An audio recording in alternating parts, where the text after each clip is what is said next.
Repas de famille. Ma sœur ricane, sans son argent, personne ne l'aimerait. Je lève mon verre, parfait. C'est fini. Un clic sur l'appli bancaire. 5 minutes plus tard. Elle devient livide. Maman hurle de panique. Je m'appelle Blandine, j'ai 33 ans, et jusqu'à ce fameux dimanche soir pluvieux à Besançon, j'étais ce qu'on appelle une bonne poire. Vous savez, cette personne dans la famille qui ne fait jamais de vagues, qui arrive toujours avec des cadeaux, qui règle les problèmes des autres en silence et qui, en retour, reçoit à peine un merci distrait. Ce soir-là, nous étions tous entassés autour de la table en chêne massif chez mon grand-père, Papy Raymond. L'odeur du pot-au-feu mijoté emplissait la pièce, une odeur qui aurait dû être réconfortante, mais qui me donnait la nausée. Ma sœur aînée, Magali, 37 ans, trônait en bout de table comme une reine en exil. Elle venait de terminer une longue tirade sur ses dernières vacances imaginaires, ou du moins, des vacances qu'elle ne pouvait pas se payer mais qu'elle prévoyait quand même. Elle portait un nouveau chemisier en soie, sans doute hors de prix, alors que je portais le même pull en laine depuis 3 hivers. Je travaillais comme technicienne en contrôle qualité dans une horlogerie de précision. Un travail minutieux, fatigant pour les yeux, qui demandait une concentration totale. Magali, elle, travaillait à temps partiel dans une boutique de cosmétiques, mais à l'entendre, elle gérait un empire. Le conflit a commencé de manière banale. Magali s'est tournée vers moi, sa fourchette suspendue en l'air, et a dit d'un ton traînant. « Au fait, Blandine, mardi prochain, tu devras aller chercher Léo et Chloé à l'école et les emmener au judo. J'ai mon rendez-vous pour mes ongles, c'est impossible de le déplacer. » Ce n'était pas une question. C'était un ordre. Comme toujours. J'ai posé mon verre d'eau doucement. Je ne peux pas, Magali. On est en pleine période de livraison à l'usine, je finis à 19h toute la semaine. Le silence est tombé sur la table. Ma mère, Liliane, qui servait la viande, s'est figée. Magali a laissé tomber sa fourchette avec un bruit métallique agressif. Elle a levé les yeux au ciel, un geste théâtral qu'elle maîtrisait depuis l'adolescence. « Tu ne peux pas », a-t-elle répété, un sourire méprisant aux lèvres. Elle s'est tournée vers notre mère pour la prendre à témoin. « Tu entends ça, maman ? Elle ne peut pas. Madame est trop occupée avec ses petites montres. » Puis, elle m'a regardé droit dans les yeux, et c'est là qu'elle a prononcé la phrase de trop. Celle qui a fait basculer ma vie. Elle a ricané, un petit son sec et cruel. « Tu sais, maman, je crois que certaines personnes inventent des excuses pour se donner de l'importance. Au fond, elles savent qu'elles n'ont rien d'autre. Certains paient juste pour se sentir utiles, pour se sentir aimés, même quand il est clair que sans leur carnet de chèques, ils ne sont rien. » Maman a ri. Un petit rire complice, léger, mais qui m'a transpercé le cœur comme une lame de glace. « Oh, ne sois pas méchante, Magali. » Elle est seule, elle essaie de participer à sa façon. J'ai senti le sang quitter mon visage. Toutes ces années. Tous ces virements bancaires mensuels de 750 € pour payer l'école privée Saint-François de mes neveux. Les courses que je déposais discrètement devant leur porte. Les factures d'électricité que je réglais quand Magali pleurait au téléphone. Tout cela n'était pour eux qu'une taxe que je payais pour avoir le droit d'être assise à cette table. J'étais un distributeur automatique avec un cœur qui battait. J'ai regardé mon grand-père, Papy Raymond. Il avait la tête baissée sur son assiette, ses mains tremblant légèrement. Il avait honte. Pour elle. Pour moi. Alors, une calme étrange m'a envahi. Ce n'était pas de la colère. C'était de la clarté. J'ai souri. Un vrai sourire, large et froid. J'ai levé mon verre de vin bon marché.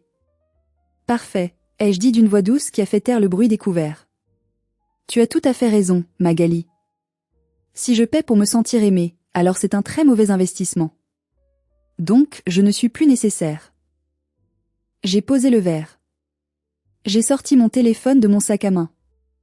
Maman a froncé les sourcils, ne comprenant pas ce que je faisais. J'ai ouvert mon application bancaire. Face ID a validé mon visage. J'ai navigué vers l'onglet « Virement permanent ». Là, il y avait la ligne « École Saint-François, frais scolarité Léo et Chloé ». J'ai appuyé sur « Supprimer ». L'application m'a demandé une confirmation. « Voulez-vous vraiment supprimer ce virement récurrent ?» J'ai appuyé sur « Oui ». Puis, je suis allé dans mes bénéficiaires enregistrés. J'ai sélectionné le compte courant de Magali, vers lequel je virais souvent des aides ponctuelles. Supprimer. J'ai verrouillé mon téléphone et je l'ai posé face cachée sur la nappe blanche. Voilà, ai-je dit. C'est fait. Avant de vous raconter la suite et comment ce simple geste a déclenché une guerre nucléaire au sein de ma propre famille, dites-moi une chose en commentaire. Quelle heure est-il chez vous en ce moment? Et depuis quelle ville ou quel pays suivez-vous cette histoire? Je suis curieuse de voir jusqu'où mon histoire va voyager. Le silence a duré environ 3 minutes. Maman a essayé de relancer la conversation sur la météo, nerveuse. Magali a repris une bouchée de pommes de terre, l'air triomphant, pensant m'avoir cloué le bec. Puis, le téléphone de Magali, posé près de son assiette, a émis un son distinctif. Le digne d'une notification bancaire. Elle a jeté un coup d'œil nonchalant à l'écran. Et là, le temps s'est arrêté. Sa mâchoire s'est littéralement décrochée. La fourchette est retombée pour la seconde fois. Elle a fixé l'écran, a fait défiler avec son doigt frénétiquement, puis a relevé vers moi des yeux remplis d'une terreur pure. « Qu'est-ce que tu as fait ?» a-t-elle chuchoté. L'atmosphère dans la salle à manger a changé instantanément. La chaleur du repas a disparu, remplacée par un froid polaire. « Qu'est-ce que tu as fait ?» a hurlé Magali, sa voix montant de 2 octaves, brisant le décorum du dimanche midi. Elle a brandi son téléphone vers moi comme une arme. J'ai reçu une alerte de découvert. Le chèque de cantine que j'ai fait vendredi, il vient d'être rejeté. Et le virement pour l'école, l'application dit qu'il a été annulé par l'émetteur. Je me suis adossée à ma chaise, croisant les bras. Oui. C'est exact. Maman, Liliane, a lâché la louche qu'elle tenait encore. Elle est devenue pâle, ses lèvres pincées formant une ligne blanche. Blandine, qu'est-ce que c'est que cette comédie? Remets ça tout de suite. Tu sais très bien que ta sœur est un peu juste ce mois-ci. Un peu juste, ai-je répété calmement. Maman, elle porte un chemisier qui coûte la moitié de mon loyer. Elle vient de nous raconter qu'elle prévoit de changer de voiture. Si elle a les moyens pour tout ça, elle a certainement les moyens de payer l'école de ses propres enfants. C'est pour les enfants, a crié Magali, les larmes commençant à monter, des larmes de rage, pas de tristesse. Tu punis mes enfants parce que tu es jalouse. Tu es une égoïste, une vieille fille aigrie. Attention aux mots que tu utilises, Magali, dis-je en me levant. Mes jambes tremblaient un peu, mais ma voix restait stable. Tu as dit que je payais pour me sentir utile. J'ai réalisé que tu avais raison. Je n'ai pas besoin de me sentir utile. J'ai besoin de me sentir respectée. Et comme ce n'est pas le cas ici, je garde mon argent. Je me suis tournée vers Papy Raymond. Il me regardait avec une intensité que je ne lui connaissais pas. Il n'a rien dit, mais il a imperceptiblement hoché la tête. Un minuscule signe d'approbation qui m'a donné la force de faire le pas suivant. Je m'en vais, ai-je annoncé. Tu ne sortiras pas de cette pièce avant d'avoir remis le virement, a éructé maman, se levant à son tour, menaçante. Tu vas mettre ta sœur dans la merde. L'école ne rigole pas avec les retards. Alors peut-être que Magali devrait arrêter de rigoler avec mon argent, ai-je rétorqué. J'ai pris mon sac, mon manteau, et je me suis dirigée vers la porte. Derrière moi, c'était le chaos. J'entendais Magali pleurer bruyamment, maman crier mon nom, et le bruit d'une chaise renversée. Je n'ai pas regardé en arrière. Dehors, la pluie fine de Besançon tombait sur le pavé gris. L'air frais m'a frappé le visage, et j'ai pris une immense inspiration. C'était la première fois depuis des années que je respirais vraiment. Je suis montée dans ma petite Twingo d'occasion, celle dont Magali se moquait toujours parce qu'elle n'avait pas la climatisation automatique. J'ai démarré, les mains crispées sur le volant. Pendant le trajet vers mon appartement, l'adrénaline a commencé à retomber, laissant place à une terreur sourde. Qu'est-ce que je venais de faire? J'avais déclaré la guerre. Ma famille, c'était tout ce qu'il me restait depuis la mort de papa, 4 ans plus tôt. Étais-je prête à être totalement seule? Mon téléphone, posé sur le siège passager, s'est allumé. 1 fois. 2 fois. 10 fois.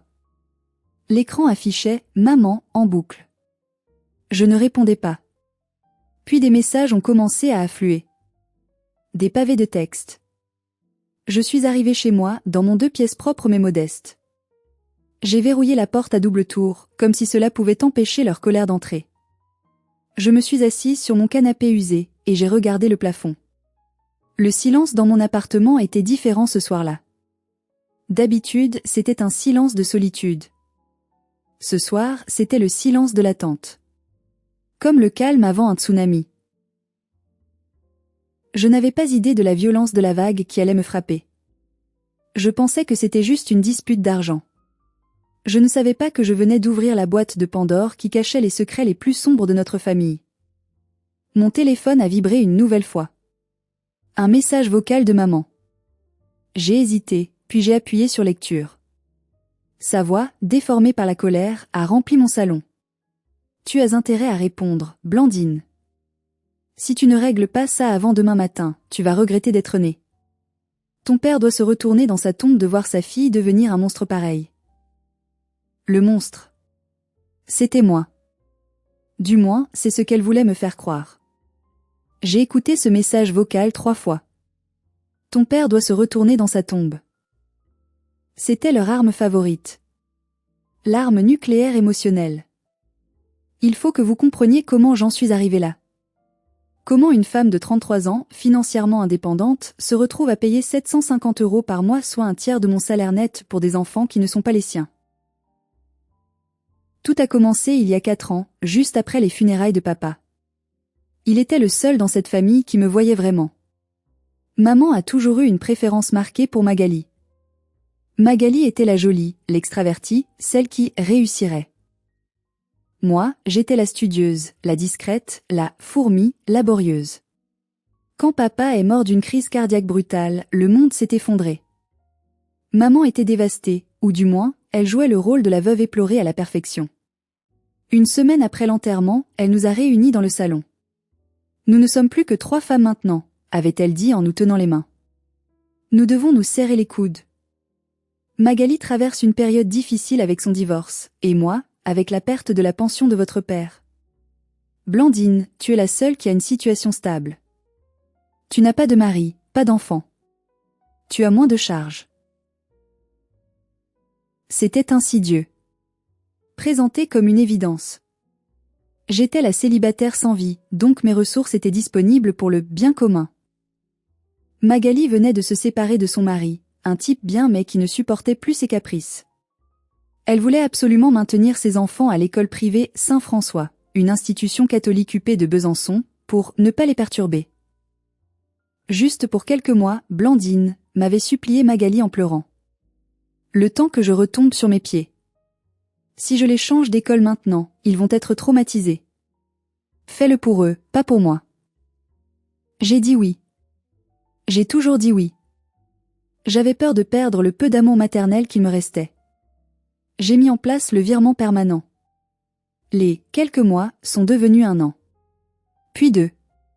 Puis 3. Entre-temps, j'ai vu Magali changer de garde-robe à chaque saison. Je l'ai vue partir en week-end à Nice avec ses copines.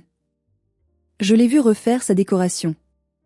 À chaque fois que j'osais aborder le sujet de l'argent, maman intervenait. « Oh, laisse-la vivre un peu, la pauvre chérie, elle a tellement souffert avec son divorce. Toi, tu n'as pas besoin de tout ça, tu es casanière. » J'ai commencé à me priver. Je n'ai pas pris de vacances depuis 3 ans. Je fais mes courses chez Lidl en comptant chaque centime.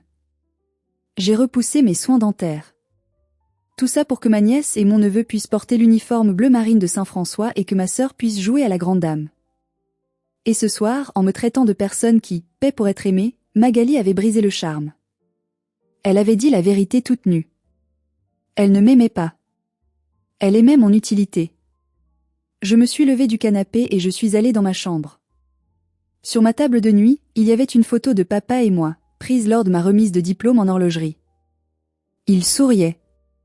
Il avait l'air fier. Désolé, papa, ai-je chuchoté à la photo.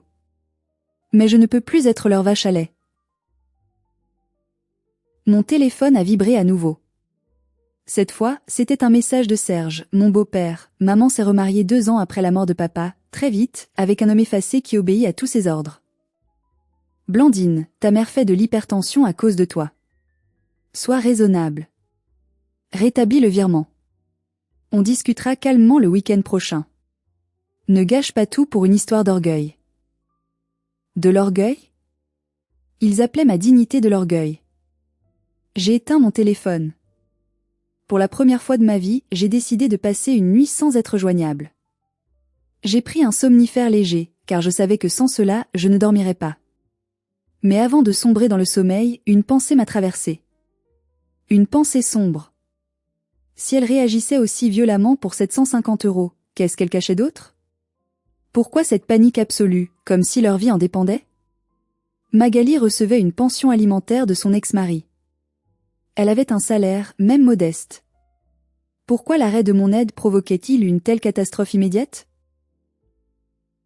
Il y avait quelque chose qui clochait. Une pièce du puzzle manquait. Maintenant, je vous pose la question. À ma place, auriez-vous continué à payer par peur de briser la famille? Ou auriez-vous coupé les ponts plus tôt? Dites-moi ce que vous auriez fait dans les commentaires, je lis tout. Le lendemain matin, je me suis réveillée avec la nausée, mais aussi avec une détermination nouvelle. Je ne savais pas encore que la journée qui m'attendait allait être l'une des plus humiliantes de ma carrière. Magali n'avait pas dit son dernier mot. Elle préparait une contre-attaque et elle allait frapper là où ça faisait le plus mal, sur mon lieu de travail. Lundi matin. L'atelier d'horlogerie où je travaille est un sanctuaire de silence et de concentration. Ici, le temps ne se mesure pas en heures, mais en microsecondes. L'air est filtré, la lumière est blanche et crue. Nous portons des blouses antistatiques, des gants et des loupes fixées à l'œil. C'est un monde d'ordre et de rigueur qui me rassure. J'étais penchée sur le mécanisme complexe d'un chronographe automatique, essayant de calmer le tremblement de mes mains, quand l'interphone de mon poste a sonné. Blandine? C'est l'accueil. Il y a ta sœur ici. Elle insiste pour te voir. Elle dit que c'est une urgence familiale vitale. Mon cœur a raté un battement. Magali, ici? Elle n'était jamais venue à mon travail. Elle détestait la zone industrielle, disait que ça sentait l'ouvrier. Dis-lui que je travaille, je ne peux pas descendre, ai-je répondu, la gorge sèche. Écoute, elle est avec les enfants. Et elle crie. Tout le monde regarde. S'il te plaît, descends avant que la sécurité n'intervienne. J'ai fermé les yeux un instant. Elle avait osé. Elle avait amené les enfants. J'ai ôté mes gants, ma loupe, et je suis sortie de la zone stérile. En marchant vers le hall d'accueil, j'entendais déjà sa voix. Je veux voir ma sœur. C'est inadmissible. Elle met ses propres neveux à la rue. Quand je suis arrivée dans le hall vitré, la scène était cauchemardesque. Magali était là, habillée comme pour un défilé, tenant Léo, 7 ans, et Chloé, 5 ans, par la main. Les pauvres petits avaient l'air terrifiés, leur sac d'école sur le dos. Ils auraient dû être en classe à cette heure-ci. Plusieurs collègues, qui passaient par là pour leur pause café, s'étaient arrêtés, gênés. La réceptionniste me regardait avec pitié. « Magali, qu'est-ce que tu fais ?» ai-je sifflé en m'approchant. « Pourquoi les enfants ne sont pas à l'école ?» Elle s'est tournée vers moi, théâtrale. « Parce qu'on n'a plus les moyens d'y aller », a-t-elle hurlé pour que tout le hall l'entende. « Parce que leur tante Blandine a décidé de couper les vivres sans prévenir. Regardez-la. Elle gagne des fortunes à fabriquer des montres de luxe, mais elle laisse sa sœur et ses neveux mourir de faim. » Les enfants ont commencé à pleurer. Chloé s'est accrochée à ma jambe. « Tata, pourquoi tu es méchante avec maman ?» Cette phrase. C'était un poignard. Magali les avait briefés. Elle avait utilisé ses propres enfants comme boucliers humains et comme armes psychologiques. Quelque chose s'est brisé en moi. La honte a laissé place à une colère froide, une rage que je ne soupçonnais pas. J'ai doucement détaché les bras de Chloé de ma jambe. Je me suis accroupie à sa hauteur. « Chérie, Tata n'est pas méchante. Tata t'aime. Mais c'est aux parents de payer l'école, pas aux Tata. » Je me suis relevée et j'ai fait face à Magali. J'ai parlé fort, pour que mes collègues entendent aussi ma version. « Arrête ton cinéma, Magali. Tu portes un sac Louis Vuitton qui vaut 1500 €. Tes ongles sont faits, tu as des mèches neuves chez le coiffeur. Tu touches une pension alimentaire de ton ex-mari. Ne viens pas ici, sur mon lieu de travail, jouer à la miséreuse. Magali a écarquillé les yeux. Elle ne s'attendait pas à ce que je riposte publiquement. Elle pensait que j'allais m'écraser pour éviter le scandale, que je sortirais mon chéquier pour la faire taire. Comment oses-tu? A-t-elle balbutié. Non, comment oses-tu, Théoï? Je l'ai pointé du doigt. J'ai payé l'école pendant 3 ans. C'est fini. Si tu ne peux pas payer l'école privée, mets-les à l'école publique. C'est gratuit et c'est très bien. Maintenant, sors d'ici avant que j'appelle la police pour trouble à l'ordre public. Le chef de la sécurité s'approchait, l'air sévère. Magali a vu qu'elle avait perdu le public. Mes collègues ne la regardaient plus avec pitié, mais avec dégoût. Elle a attrapé violemment la main de Léo. On s'en va. Tu vas le payer, Blandine. Tu vas finir seule et personne ne viendra à ton enterrement. Elle est sortie en trombe, les talons claquant sur le carrelage, traînant les enfants en pleurs derrière elle. Je suis restée là, au milieu du hall, tremblante de tous mes membres. Mes collègues m'ont entourée. Une main s'est posée sur mon épaule. C'était Pierre, un technicien senior. Ça va, Blandine? On a compris, t'inquiète pas. C'est une folle. Je suis remontée à mon poste, mais je n'ai pas pu travailler. Mes mains tremblaient trop. J'ai dû prendre mon après-midi. En rentrant chez moi, je pensais que le pire était passé. Je me trompais. Magali avait échoué avec l'attaque frontale, alors elle est passée à la guerre de désinformation. Et ce que j'allais découvrir dans ma boîte mail allait me prouver à quel point elle était manipulatrice. L'après-midi même, alors que j'essayais de calmer mes nerfs avec une tisane, une notification est apparue sur mon téléphone. Un email. L'expéditeur, direction école Saint-François. Mon estomac s'est noué. Comme j'étais celle qui payait depuis 3 ans, mon adresse email était enregistrée comme contact financier principal, même si je n'étais pas le tuteur légal. J'ai ouvert le mail, craignant une réclamation de paiement. Ce que j'ai lu était bien pire.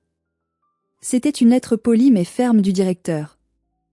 Madame, nous faisons suite à l'appel de Madame Magali V ce matin.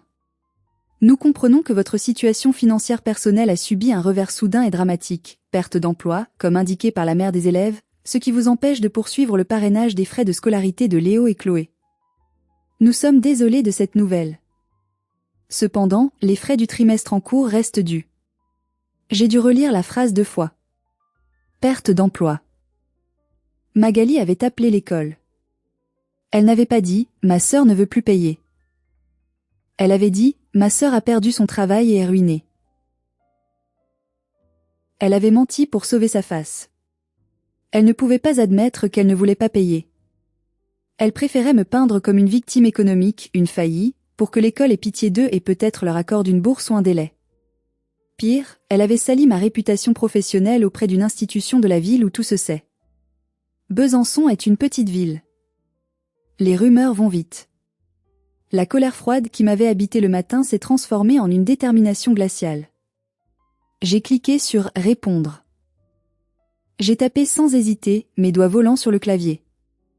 Monsieur le directeur, je tiens à rectifier les faits. Je n'ai pas perdu mon emploi. Ma situation financière est excellente. J'ai simplement décidé de cesser de subventionner ma sœur, qui a parfaitement les moyens d'assumer ses responsabilités parentales. Le non-paiement n'est pas dû à mon insolvabilité, mais à son refus de payer. Je ne suis plus responsable de ces factures. Veuillez vous adresser directement aux parents légaux. Cordialement, Blandine. J'ai appuyé sur « Envoyer » avec une satisfaction sombre. Je venais de couper son dernier filet de sécurité, son dernier mensonge. Quelques minutes plus tard, mon téléphone a sonné. C'était l'ex-mari de Magali, Stéphane. Un homme gentil, que Magali avait quitté parce qu'elle le trouvait trop mou. Blandine. Sa voix était hésitante. J'ai reçu une copie d'un mail de l'école. Je ne comprends pas. Magali m'a toujours dit que tu insistais pour payer l'école, que c'était ton cadeau pour les enfants. Elle m'a dit que l'argent de la pension alimentaire que je verse servait aux activités extrascolaires et aux vêtements. J'ai failli lâcher mon téléphone. Quoi? Stéphane, la pension que tu verses, c'est combien? 400 € par enfant. 800 € par mois. J'ai fait le calcul rapide. 800 € de Stéphane plus 750 € de ma part égale 1550 € par mois pour 2 enfants. C'était énorme. Les frais de scolarité n'étaient que de 750. Stéphane, ai-je dit doucement. Je payais l'école directement. Intégralement. Si tu lui versais 800 € pour ça, alors elle a empoché cet argent pour elle. Il y a eu un long silence au bout du fil. Puis un juron étouffé. Cette garce. Elle m'a dit que l'école avait augmenté, qu'il fallait des uniformes neufs. Je me suis privée pour verser ça. Blandine, je suis désolée. Je ne savais pas, je sais, Stéphane. Maintenant tu sais. Nous avons raccroché. J'ai réalisé l'ampleur de l'arnaque. Magali ne se contentait pas de profiter de moi. Elle profitait de tout le monde. Elle avait monté un système financier complexe basé sur le mensonge, où l'argent des autres finançait son train de vie de princesse. Et moi, j'avais été la clé de voûte de ce système. En me retirant, j'avais fait effondrer tout le château de cartes. Ce soir-là, je me sentais épuisée mais plus légère. Je pensais avoir touché le fond des révélations. Mais le lendemain, un allié inattendu allait entrer en scène pour me montrer que le trou du lapin était bien plus profond que je ne le pensais. Le mercredi soir, j'ai décidé de rendre visite à la seule personne de ma famille qui ne m'avait pas envoyé de message de haine, mon grand-père, Papy Raymond. Il vivait seul dans sa petite maison en pierre à la périphérie de Besançon, entouré de son jardin potager qu'il chérissait plus que tout. J'avais peur d'y aller. Peur qu'il me juge. Peur qu'il pense que j'avais brisé la famille. Dans notre culture, les anciens sont sacrés, et l'unité familiale est une valeur absolue. Quand je suis arrivée, il était assis sur son fauteuil en velours vert, écoutant la radio. Il m'a vu entrer, a éteint le poste et m'a fait signe d'approcher. « Assieds-toi, ma petite », a-t-il dit de sa voix rocailleuse. Je me suis assise sur le pouf à ses pieds, comme quand j'étais enfant. « Papy, je suis désolée pour le scandale dimanche. Je ne voulais pas gâcher ton repas. » Il a soupiré, posant sa main ridée sur ma tête. « Tu n'as rien gâché, Blandine. Tu as juste allumé la lumière dans une pièce sale. Et les cafards n'aiment pas la lumière. » J'ai levé les yeux, surprise par la dureté de ses mots envers sa propre fille et sa petite-fille préférée. « Tu sais, » a-t-il continué, « j'ai vu comment ta mère te traite depuis la mort de ton père. Et comment Magali t'utilise. J'ai voulu intervenir, mais je suis vieux, et ta mère, elle a un caractère impossible. Mais dimanche, quand tu as levé ce verre, j'ai vu ton père en toi. Il avait cette même dignité quand on essayait de l'arnaquer. » Il a fouillé dans la poche de son gilet en laine et en a sorti un petit carnet rouge. Un vieux livret d'épargne de la caisse d'épargne. « Tiens. Prends ça. » J'ai ouvert le livret. Il y avait environ 8 000 € dessus. Pour un retraité modeste comme lui, c'était une fortune. « Papy, non. Je ne peux pas prendre ton argent. Ce n'est pas pour payer l'école de ces gamins gâtés, a-t-il grommelé. C'est pour toi. Je veux que tu prennes cet argent et que tu partes en voyage. Va voir l'Italie ou le Japon, ce pays dont tu parles toujours pour les montres. Loin d'elle. Les larmes me sont montées aux yeux. Ce n'était pas l'argent qui me touchait, c'était le geste. C'était la reconnaissance. Quelqu'un voyait enfin que j'existais pour moi-même, et pas pour ce que je pouvais donner. Je ne prendrai pas ton argent, papy, je gagne bien ma vie, ai-je dit doucement en refermant sa main sur le carnet. Mais merci. Merci de m'aimer pour moi. Il m'a regardé gravement. Écoute-moi bien, Blandine. Ta mère et ta sœur, elles ont un trou dans le cœur qu'aucun argent ne pourra jamais combler. Ne les laisse pas te jeter dedans pour essayer de le remplir. Nous sommes restés là un long moment, dans le silence confortable de sa maison. En partant, il m'a glissé une dernière phrase, mystérieuse. Si ta tante Jocelyne t'appelle, écoute-la. Elle sait des choses que j'ai promises de taire, mais elle n'a rien promis. Tante Jocelyne? La sœur de papa? Je ne l'avais pas vue depuis des années. Elle et maman se détestaient cordialement. Maman disait toujours que Jocelyne était une fouine. Je suis rentrée chez moi avec cette phrase en tête. Pourquoi Jocelyne m'appellerait-elle maintenant? Je n'ai pas eu à attendre longtemps. Le lendemain soir, alors que je sortais de la douche, mon téléphone a sonné. Un numéro inconnu, indicatif de Lyon. J'ai décroché. Blandine? C'est tata Jocelyne. Ne raccroche pas. Il faut qu'on se voie. C'est à propos de l'héritage de ton père. Le mot héritage a fait tinter une alarme dans ma tête. Quel héritage? Il n'y avait rien eu, à part quelques meubles et des dettes, c'est ce que maman avait dit. Il n'y a pas d'héritage, tata, ai-je répondu, lasse. Papa n'avait rien. C'est ce qu'elles t'ont fait croire, a dit Jocelyne d'une voix tremblante de colère contenue. Je viens de retrouver les papiers. Blandine, elles t'ont volé. Et pas qu'un peu. Le rendez-vous a été fixé pour le samedi matin, dans un café anonyme à la sortie de Besançon, loin des endroits où Magali ou maman pourraient nous voir. Je suis arrivée en avance, le cœur battant la chamade. Tante Jocelyne était déjà là, assise dans un coin sombre, une grande enveloppe Kraft posée devant elle. Elle avait vieilli, ses cheveux étaient gris, mais ses yeux avaient la même lueur vive que ceux de papa. Elle ne m'a pas embrassée. Elle m'a serré la main fermement, comme on le fait avant une bataille. Merci d'être venue, Blandine. Commande un café fort. Tu vas en avoir besoin. Une fois servie, elle a posé sa main sur l'enveloppe. J'ai entendu parler de ce qui s'est passé dimanche, a-t-elle commencé. Papy Raymond m'a appelé. Il m'a dit que tu avais enfin coupé le cordon financier. Ça m'a décidé à parler. J'aurais dû le faire il y a 4 ans, mais j'avais peur de détruire le peu de famille qu'il te restait. Je pensais te protéger en gardant le silence.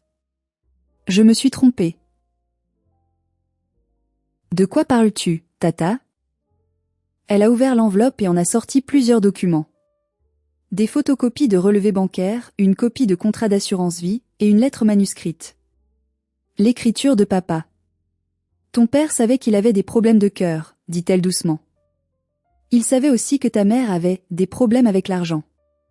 Elle a toujours été dépensière, compulsive. Et il savait qu'elle préférait Magali. Il s'inquiétait pour toi, Blandine. Il avait peur que tu sois laissée pour compte. Elle a poussé le contrat d'assurance vie vers moi. Il a souscrit ça 5 ans avant sa mort. En secret. Il versait de petites sommes chaque mois. Le capital d'essai était de 50 000 euros. Je regardais le chiffre. 50 000 euros. C'était une somme énorme pour nous. Regarde le bénéficiaire, a dit Jocelyne. J'ai suivi son doigt. Bénéficiaire désigné, mademoiselle Blandinelle. C'était pour toi, a-t-elle affirmé. Uniquement pour toi. Pour que tu puisses acheter ton appartement ou ouvrir ton propre atelier d'horlogerie. Il m'en avait parlé. Mais je n'ai jamais vu cet argent, ai-je balbutié. Maman a dit que l'assurance ne couvrait pas sa crise cardiaque. Qu'il n'y avait rien. Elle a menti, a craché Jocelyne. Regarde la date du versement. Elle m'a montré un relevé bancaire datant d'1 mois après la mort de papa. Un virement de 50 000 euros arrivant sur le compte joint de mes parents. Mais comment? Si j'étais la bénéficiaire, l'argent aurait dû me revenir directement. Tu te souviens, juste après l'enterrement? A demandé Jocelyne.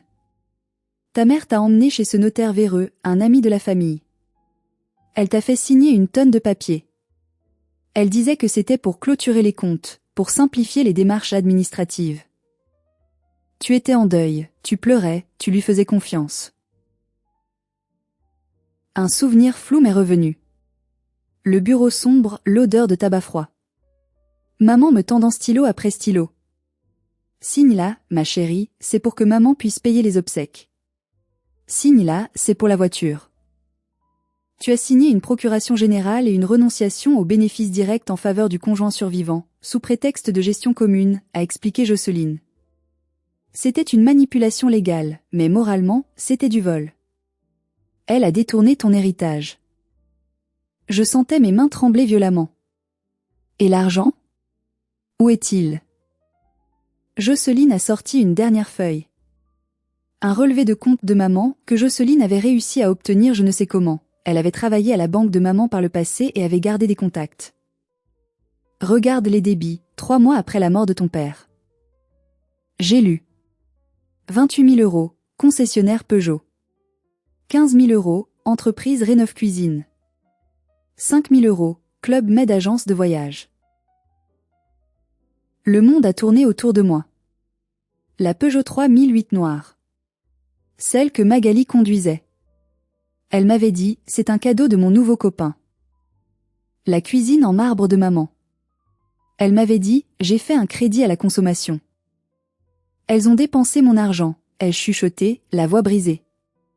L'argent que papa m'avait laissé pour ma sécurité. Elles l'ont flambé en voiture et en vacances. Et le pire, a ajouté Jocelyne impitoyablement, c'est qu'après avoir tout dépensé, quand les comptes étaient vides, elles sont venues te voir pour te demander de payer l'école des petits. Elles t'ont volé ton héritage et ensuite, elles t'ont taxé ton salaire pour combler les trous. C'était trop.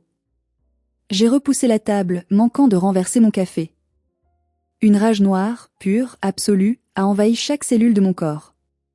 Ce n'était plus de la tristesse. C'était de la haine. J'ai levé les yeux vers Jocelyne. Je ne pleurais plus. Est-ce que je peux garder ces copies? Ai-je demandé. Elles sont à toi. Qu'est-ce que tu vas faire? J'ai pris l'enveloppe. Je l'ai serrée si fort que le papier a craqué. Je vais aller déjeuner chez maman, ai-je dit. Il paraît qu'elle fait un rôti ce midi. Je vais apporter le dessert. Jocelyne a souri, un sourire féroce. Vas-y, ma grande. Fais-les payer. Je ne suis pas allée directement chez maman. J'avais besoin de préparer mon coup. J'avais besoin d'être froide, chirurgicale, comme quand je répare un mécanisme de montre endommagé. Une émotion de trop, et le ressort saute. Je suis rentrée chez moi. J'ai scanné tous les documents que Jocelyne m'avait donnés. J'en ai fait plusieurs copies. J'ai surligné en jaune fluo les lignes importantes, le montant de l'assurance, le virement Peugeot, le virement cuisine. J'ai regardé mon compte en banque. Mes économies étaient maigres à cause de ces années de mécénat. Mais je n'étais pas pauvre. Elles, par contre, sans mon aide et avec leurs habitudes de dépenses, elles devaient être au bord du gouffre. J'ai envoyé un message sur le groupe WhatsApp familial Famille Bonheur, quelle ironie. Maman, Magali. Je viens ce soir à 19 h. J'ai réfléchi. On doit parler de l'argent et de l'avenir des enfants. J'apporte une solution. La réponse a été immédiate. Maman, ah. Enfin tu retrouves la raison. Je savais que tu ne laisserais pas tomber ta famille. Je fais une blanquette de veau. À ce soir ma chérie. Magali, merci Blandine. Je savais que tu n'étais pas un monstre. Bisous. Elle pensait que j'allais capituler. Elle pensait que je venais avec mon carnet de chèques pour m'excuser et rétablir les virements. Leur arrogance les aveuglait. À 18h50, je me suis garée devant la maison de mon enfance. La Peugeot 3008 de Magali était dans l'allée. Cette voiture. J'ai passé la main sur sa carrosserie brillante. Bonjour, mes 28 000 euros, ai-je murmuré. J'ai sonné. Maman a ouvert, tout sourire, les bras ouverts. Ma fille chérie. Entre. Ça sent bon, non? Elle a essayé de m'embrasser. Je me suis écartée doucement mais fermement. On va s'asseoir au salon d'abord, ai-je dit. Magali était là, sur le canapé, un verre de vin à la main. Elle avait l'air détendue, victorieuse. Serge, mon beau-père, lisait le journal. Alors, a demandé Magali avec un petit sourire suffisant. Tu as remis le virement en place? L'école m'a encore appelé, c'est gênant tu sais. Je suis restée debout. J'ai posé mon sac sur la table basse. J'en ai sorti l'enveloppe Kraft épaisse. Je n'ai pas remis le virement, Magali. Et je ne le remettrai jamais. Le sourire de Magali s'est effacé. Maman a froncé les sourcils. Blandine, tu as dit que tu apportais une solution? J'apporte la vérité. C'est la seule solution qui reste. J'ai ouvert l'enveloppe. J'ai étalé les papiers sur la table basse, par-dessus les magazines de décoration de maman. Maman, est-ce que tu reconnais ça? J'ai pointé la lettre de papa. Maman a jeté un coup d'œil. Sa peau, déjà pâle, est devenue grise. Elle a reculé d'un pas, portant la main à sa gorge. Où as-tu eu ça? A-t-elle croassé. Ça n'a pas d'importance. Ce qui compte, c'est ce qu'il y a écrit. 50 000 euros. Bénéficiaire, Blandine. Magali s'est penchée, curieuse.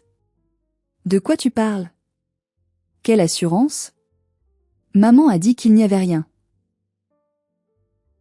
Maman a menti, Magali, ai-je dit calmement en savourant chaque mot.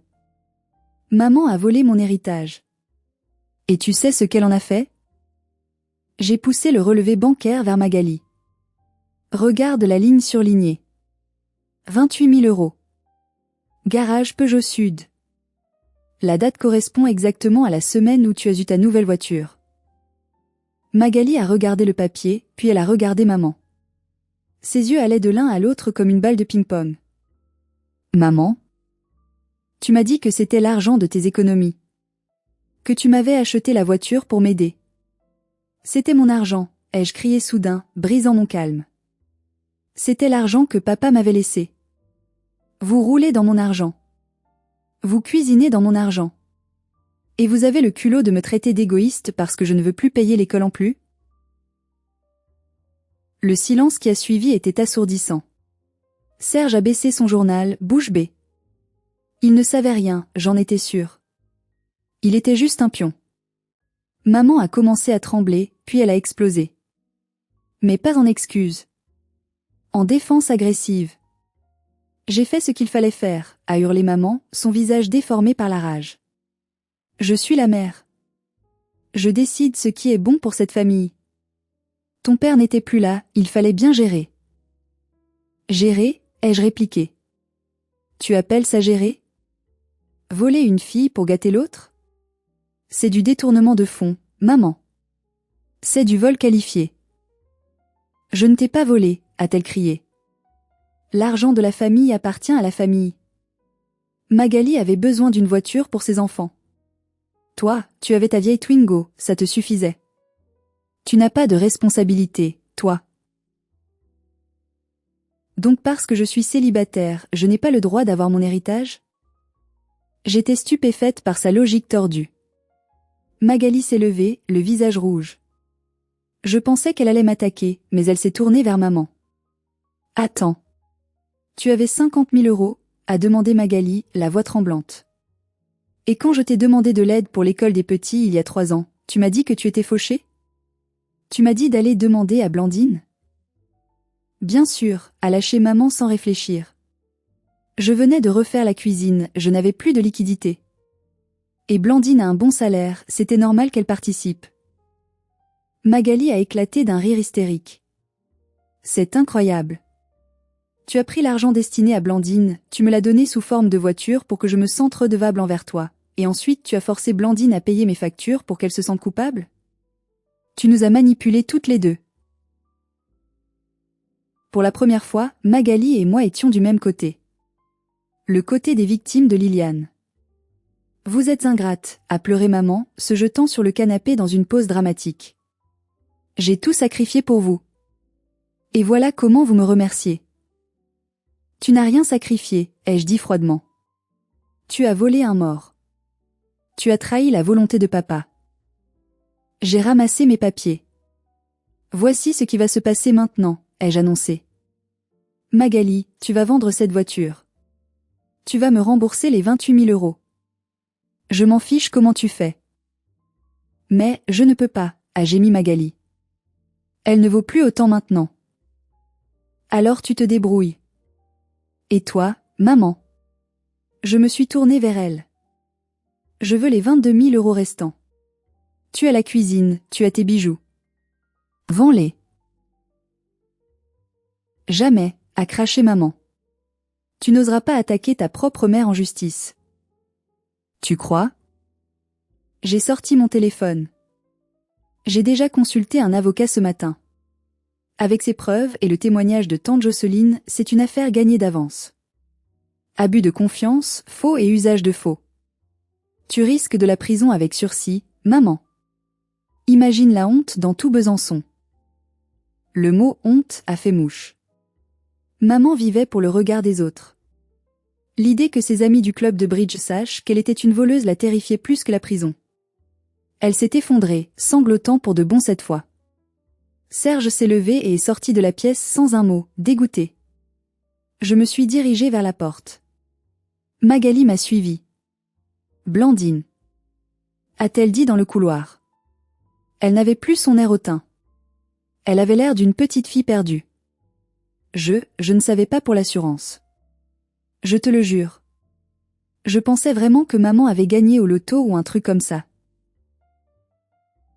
Je l'ai regardée. Peut-être que tu ne savais pas pour l'assurance. Mais tu savais très bien que tu profitais de moi pour l'école. Tu savais que tu mentais à Stéphane pour garder sa pension. Tu es complice, Magali. Pas du vol, mais du système. Qu'est-ce que je vais faire ? A-t-elle demandé, paniquée. Grandir, ai-je répondu. Il est temps de grandir, grande sœur. Je suis sortie dans la nuit. Je n'avais pas mangé de blanquette de veau, mais je n'avais jamais été aussi rassasiée. Les semaines qui ont suivi ont été un mélange de procédures juridiques froides et de silence familial assourdissant. Je n'ai pas eu besoin d'aller jusqu'au procès. La menace du scandale public a suffi. Serge, mon beau-père, a pris les choses en main. Il a forcé maman à hypothéquer une partie de la maison pour me rembourser sa part. Il m'a dit, lors d'un bref appel téléphonique, je ne savais pas qui j'avais épousé. Je suis désolée, Blandine. Tu auras ton argent. Magali a vendu la Peugeot. Elle n'a pas pu me rembourser la totalité des 28 000 €, car la voiture avait décoté, mais elle m'a versé 18 000 €. Pour le reste, nous avons signé une reconnaissance de dette chez le notaire. Elle me versera 200 € par mois pendant des années. C'était symbolique, mais nécessaire. Léo et Chloé ont quitté l'école Saint-François. Ils sont maintenant à l'école publique de leur quartier. Et vous savez quoi ? Ils vont très bien. Ils se sont fait de nouveaux copains. Ils n'ont pas besoin d'uniforme. Le monde ne s'est pas écroulé. Quant à moi, j'ai reçu un virement global de 40 000 €, la part de maman plus la vente de la voiture. La première chose que j'ai faite, c'est d'aller voir Papy Raymond. Je lui ai apporté une bouteille de bon vin. C'est fini, papy, lui ai-je dit. Il a souri. Non, ma petite. Ça commence. Il avait raison. J'ai démissionné de mon poste à l'usine. J'aimais l'horlogerie, mais je détestais l'environnement industriel. Avec l'argent de papa, j'ai réalisé mon rêve. Je me suis inscrite à une formation de restauration de montres anciennes en Suisse, à quelques heures de Besançon. C'est un métier d'art, de patience, de respect du passé. Tout ce que j'aime. Je n'ai plus parlé à maman depuis ce soir-là. Elle essaie parfois d'appeler, de jouer la victime, de dire qu'elle est malade. Je ne décroche pas. J'ai appris que l'amour ne doit pas faire mal. Si ça fait mal, ce n'est pas de l'amour, c'est de la manipulation. Magali m'envoie un SMS une fois par mois avec la preuve de son virement de 200 €. Parfois, elle ajoute une photo des enfants. Je réponds par un emoji pouce en l'air. C'est tout. C'est la seule relation que nous pouvons avoir pour l'instant, une relation de créancier à débiteur, propre et sans affect. 6 mois se sont écoulés. Je vis maintenant dans un petit studio près du lac de Neuchâtel pour ma formation. Le week-end, je rentre voir Papy Raymond et tante Jocelyne. Nous formons une nouvelle famille, petite, un peu bancale, mais sincère. L'autre jour, j'étais en train de travailler sur une montre à gousset du 19e siècle. Le mécanisme était grippé, rouillé par le temps et la négligence. Il a fallu des heures pour le démonter, nettoyer chaque pièce, huiler chaque pivot. Quand j'ai remonté le ressort et que le balancier s'est remis à osciller avec ce tic-tac régulier et apaisant, j'ai pleuré. J'ai pleuré pour la Blandine d'avant. Celle qui pensait qu'elle devait payer pour avoir le droit d'exister. Celle qui croyait que son rôle sur Terre était d'être l'éponge des problèmes des autres. J'ai réparé cette montre. Et je me suis réparé moi-même. J'ai aussi rencontré quelqu'un. Un autre étudiant horloger.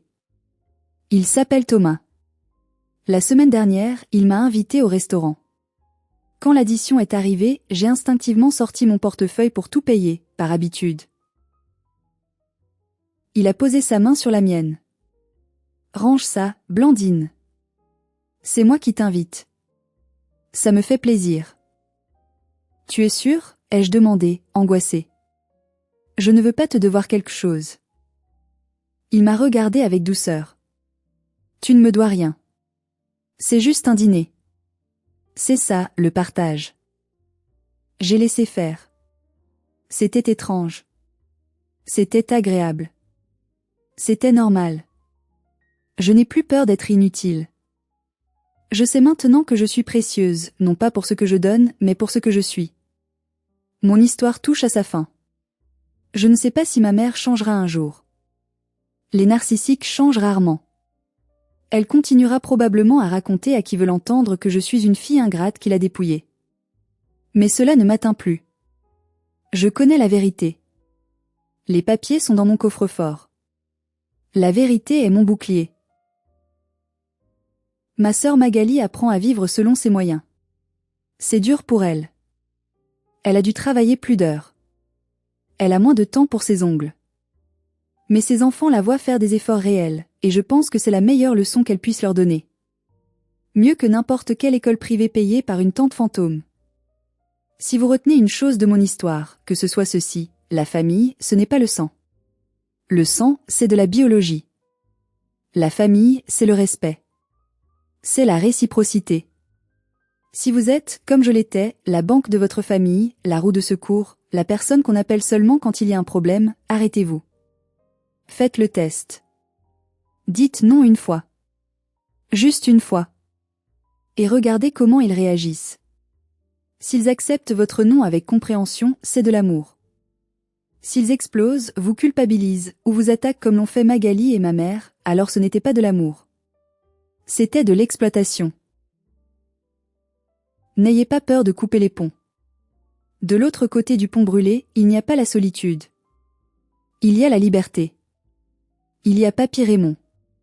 Il y a tante Jocelyne. Il y a des gens comme Thomas. Il y a vous. Merci de m'avoir écouté. Ça m'a fait du bien de tout raconter. Et vous?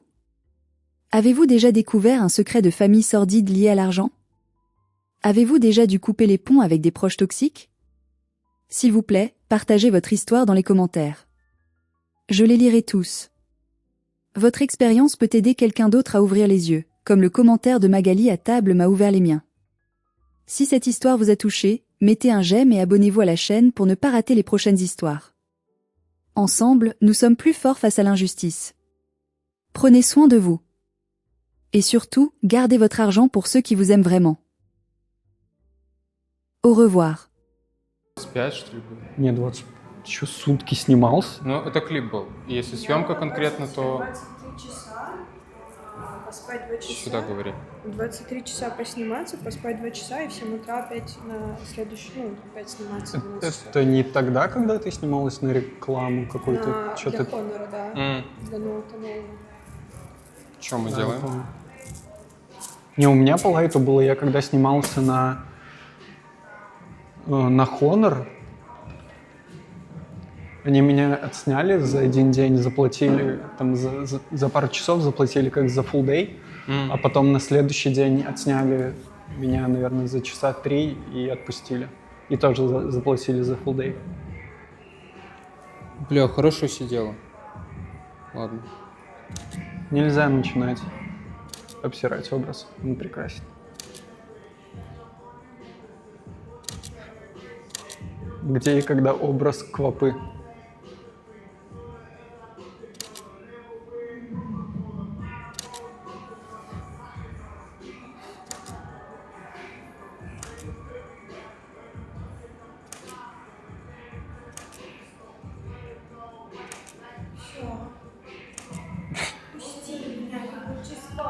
Все. О, как. Отпусти ее, говорит. Глеб, потанцуй с Оксаной.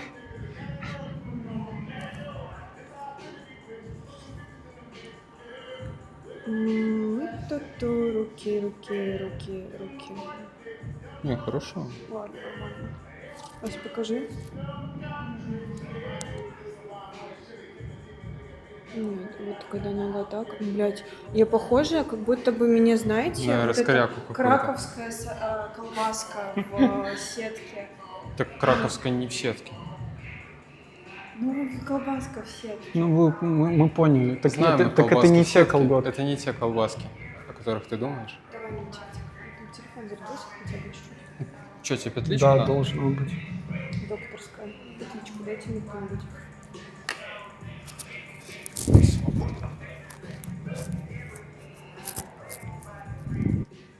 Не надевай, просто... Нет. Отруби, пожалуйста. Ага.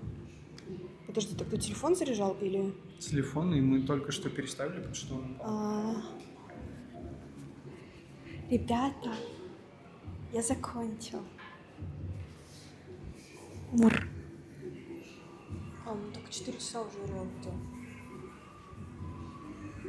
Будем делать для закрытой сети фотки? Для какой закрытой сети? Ну, похлеще, которая. Давай. Я шучу по поводу. Вентилятор так и не заюзали. О, у нас же был вентилятор. Ну, блин, там все равно волосы. Что у меня 3 волосины, куда им тут расплетаться? Шути. Ой, я вас знаю, вы бы не оформили подписку на мой канал. Короче, мы сейчас уже будем заканчивать. Они тут... Я нагадила, они вытирают. Я думаю, это закрытое. Ляжки это. Бля, ну я, конечно, наследила, да.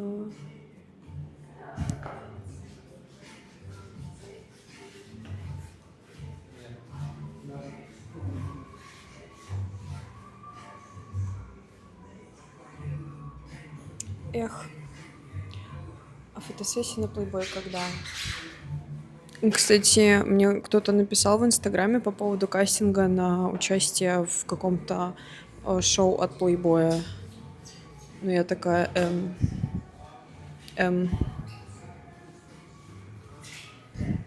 Я думаю, что мы уже будем заканчивать. Там в комнате. Не, Глеб в тапочках был. Всегда виноват модер, правильно.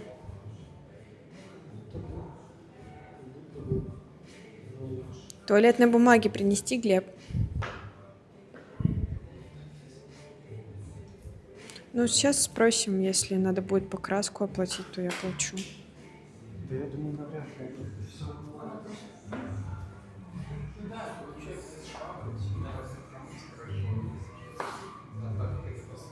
Нужно эротическую музыку включить, чтобы фотосессию.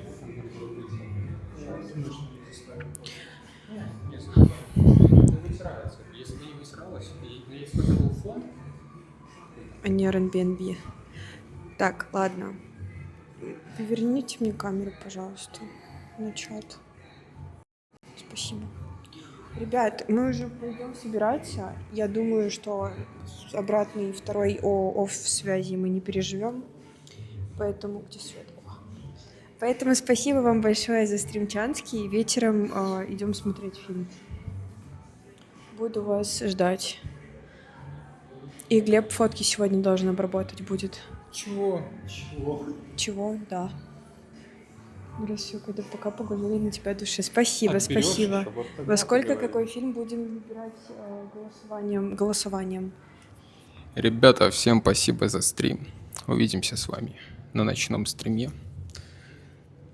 Спасибо, Ваня. Спасибо Ване, лучшему оператору. Айван. Айван. Excuse me. Все, вам спасибо. 4 часика, нормально. Пока-пока, ребята. Пока. Встретимся в 2 ночи где-то плюс-минус. У меня нет. Тыкнуть? Тыкнуть? Ну, тыкни.